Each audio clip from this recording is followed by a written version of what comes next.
Alors au Maroc, dans le cadre du montage des partenariats publics-privés, le secteur bancaire marocain de façon générale a joué un rôle important dans la mobilisation des financements de type commercial et dans la négociation des contrats de financement avec les opérateurs privés sélectionnés par l'État ou par les établissements publics intéressés dans le cadre des PPP. On peut citer à titre d'exemple la contribution des PPP dans le domaine de l'énergie, puisque c'est l'un des domaines qui a vu dans les années 90 l'émergence d'acteurs dans le cadre des concessions et qui ont mobilisé par la suite des financements de type commercial auprès du secteur bancaire marocain. Donc les banques interviennent dans le cadre des discussions et des négociations avec les opérateurs privés. Les banques mettent en place des engagements de financement que les opérateurs peuvent produire à l'égard des autorités concédantes ou de l'État. Et les banques suivent ensuite ce type de projet dans leur à la fois dans la phase d'investissement et dans la phase de gestion.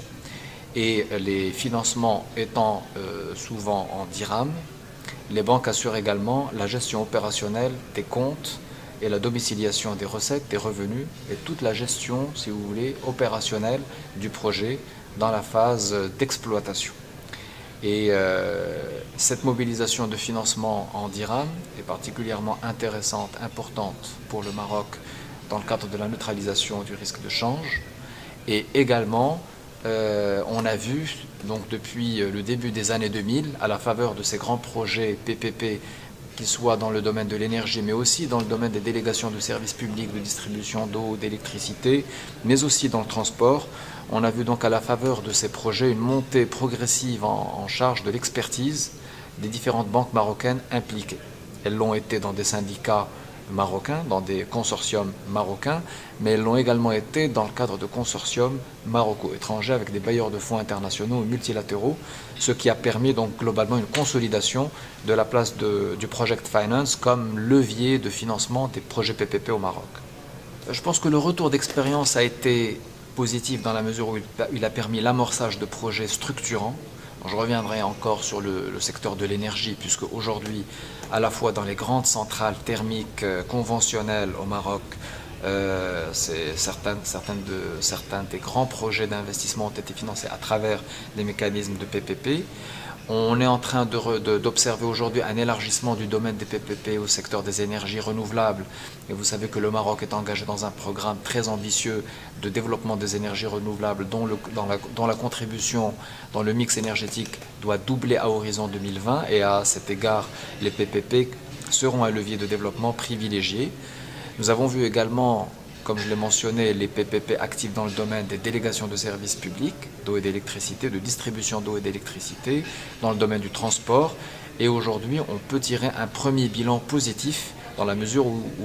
ces PPP, cette forme de partenariat, la contribution des banques marocaines a permis l'émergence de projets rentables, équilibrés et qui démontrent aujourd'hui une certaine pérennité. Donc aujourd'hui, les prochaines étapes, c'est à la fois un approfondissement de ces PPP dans le secteur marchand, et donc l'énergie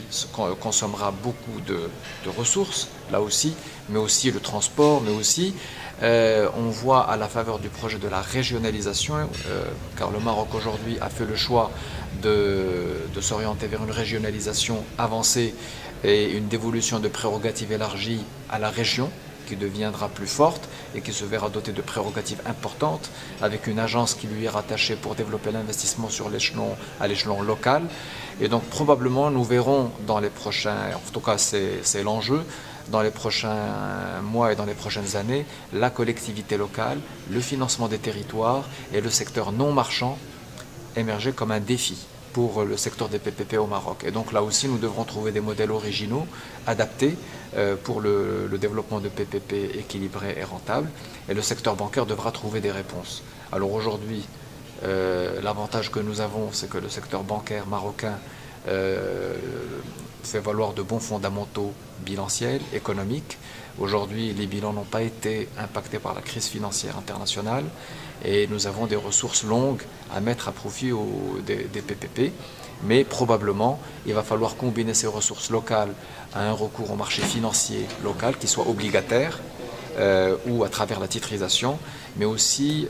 mixer ces ressources locales de marché et bancaires avec les ressources de fonds multilatéraux et en devises, car les projets dont nous parlons sont de portée considérable et avec des montants également très significatifs.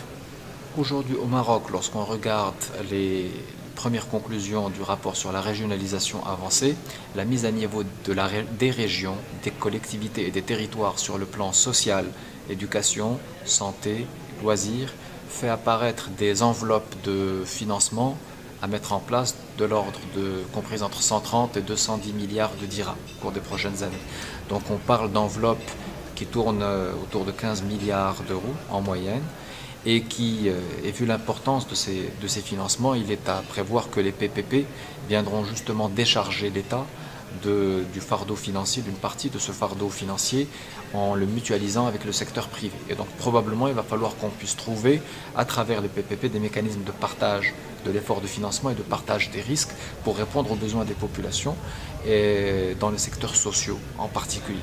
Et en tout cas ce sont des attentes importantes et les PPP peuvent constituer une réponse pragmatique en faisant accéder les populations à un certain nombre de services qui ne l'auraient pas été de toute façon. Et donc c'est pour ça que nous croyons au PPP, à une forme originale de PPP. Il va falloir la trouver, d'autant plus que le Maroc aujourd'hui s'est doté à la fois de mécanismes législatifs depuis 2006 et aussi tout récemment de mécanismes en termes de gouvernance à travers l'instauration d'une unité centrale PPP rattachée au ministère des Finances, ce qui là aussi démontre l'engagement et la volonté de notre pays d'aller et de promouvoir cette forme de partenariat public-privé.